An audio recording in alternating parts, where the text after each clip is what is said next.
بسم اللہ الرحمن الرحیم۔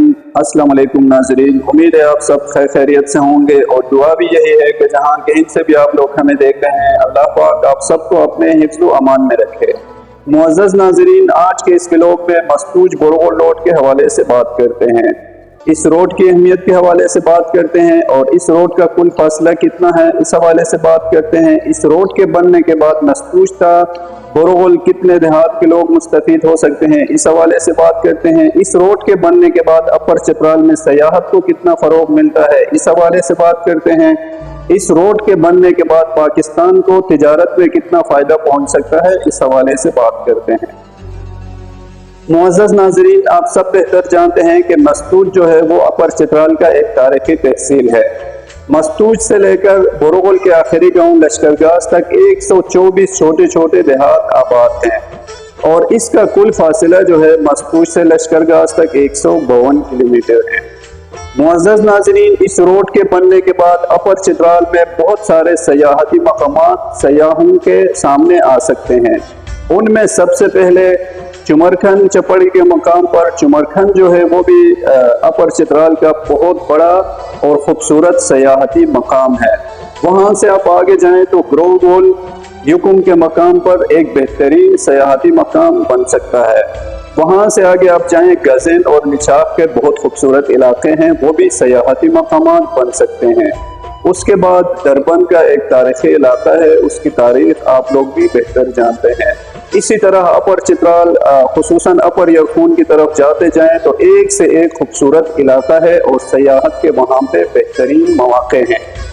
انکب یرخلشت بھی جو ہے وہ بھی ایک بہترین سیاحتی مقام ہے۔ وہاں سے آگے جا کے آپ لوگ مین بورغل میں جب داخل ہوتے ہیں تو بورغل جو ہے وہ اس دنیا میں جنت سے کم نہیں ہے۔ وہاں کا پرامن ماحول، سرسبز و شاداب علاقہ اور وہاں کے انتہائی شریف اور مہمان نواز لوگ جو ہیں وہ ہر ایک سیاح کو اپنی طرف کھینچ لاتے ہیں۔ لیکن بدقسمتی سے اس دور جدید میں بھی اپر چترال کے ایسے اہم ترین سیاحتی مقامات سیاحوں کی پہنچ سے دور ہیں۔ اس کی وجہ سڑکوں کے خستہ حالات ہیں۔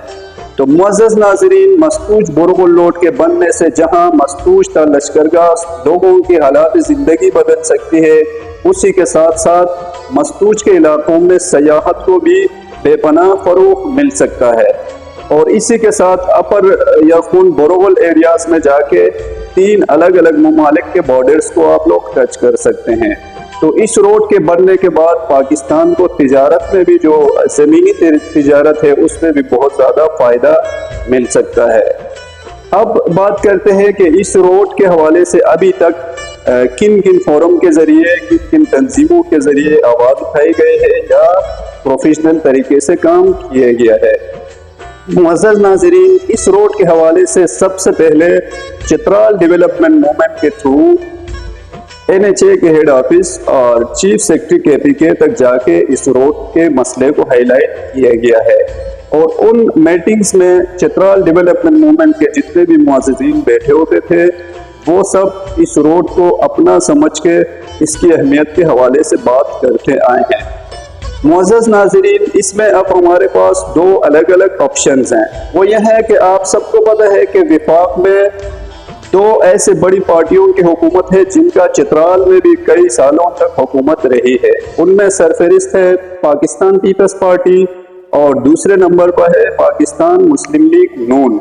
اب ان جماعتوں کی جو وفاق میں حکومت ہے، ان کے کارکنان، ان کے جماعتوں کے لوگ چترال میں بھی رہتے ہیں۔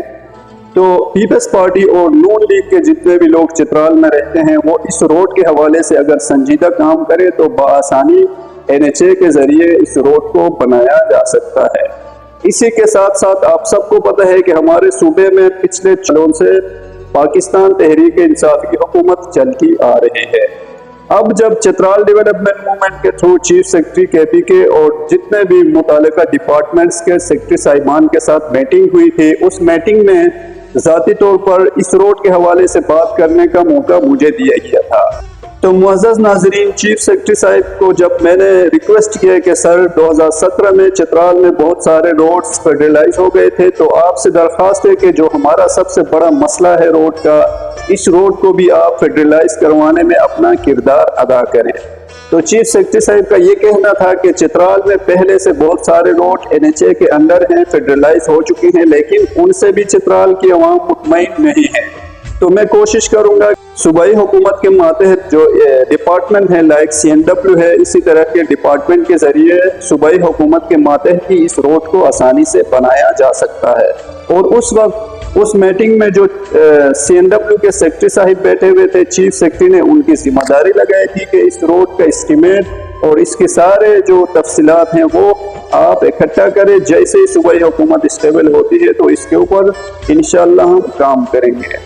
لیکن بدقسمتی سے ملک میں عام انتخابات بھی ہو گئے ہیں، وفاق میں حکومت بن گئی ہے، صوبے میں بھی حکومت بن گئی ہے، لیکن اس روڈ کا ابھی تک کوئی پتہ نہیں ہے۔ تو میں اپنے اس ویلوگ کے آخر میں KP حکومت، CM KP کے ڈپٹی اسپیکر اور اس کے علاوہ وفاقی حکومت کے تمام ذمہ داروں سے درخواست کرتا ہوں، اور اس کے علاوہ اسپیشلی جو ابھی شندور کا میلہ ہونے جا رہا ہے، وہاں پہ امید ہے کہ وزیر اعلیٰ KP کے علی امین گنڈپور صاحب بھی خود تشریف لائیں گے۔ تو جو سپاس نامہ وہاں پہ پیش کیا جائے گا اس پہ سب سے پہلے نمبر پہ مستوج بروغل روڈ کو رکھا جائے، کیونکہ آج اگر شندور میلہ ہو رہا ہے تو ہو سکتا ہے مستوج بروغل روڈ کے بننے کے بعد بروغل فیسٹیول جو ہے وہ شندور سے بھی آگے نکل جائے، کیونکہ شندور میں دیکھنے کے لیے اتنے حسین مقامات نہیں ہیں جتنے آپ لوگ بروغل میں جا کے دیکھ سکتے ہیں، کیونکہ وہاں پہ کرمبر علی، اس کے علاوہ دروازہ پاس اور ڈیفرنٹ ایسے وہاں پہ پلیسز ہیں، وہاں جا کے سیاح انجوائے بھی کر سکتے ہیں، اور اسی طرح جو ہے وہاں پہ پولو بھی انجوائے کر سکتے ہیں، اور دیگر جو وہاں پہ فیسٹیول ہوں گے ان کو بھی لوگ انجوائے کر سکتے ہیں، اور انٹرنیشنل لیول کے سیاح مستوج کے ان علاقوں میں آ سکتے ہیں۔ اور اس روڈ کے بننے کے بعد مستوج تا بروغل لوگوں کے حالات بھی بدل سکتے ہیں، اور ملک کو بھی اس میں بہت زیادہ فائدہ ہے، سیاحت میں فائدہ ہے، تجارت میں فائدہ ہے، ہر ایک شعبے میں اس روڈ کے بننے کے بعد ہر ایک ڈپارٹمنٹ کو فائدہ ہے۔ تو میں آپ تمام لوگوں سے درخواست کرتا ہوں، خاص کر مستوج سے لے کر بروغل تک جتنے بھی لوگ اس ویڈیو کو دیکھ رہے ہیں، کہ اس کو زیادہ سے زیادہ شیئر کریں تاکہ یہ شندور میلے سے پہلے یہ تمام ذمہ داروں تک پہنچ سکے۔ آپ سب کا بہت شکریہ، اپنی دعاؤں میں یاد رکھیں۔ اللہ حافظ۔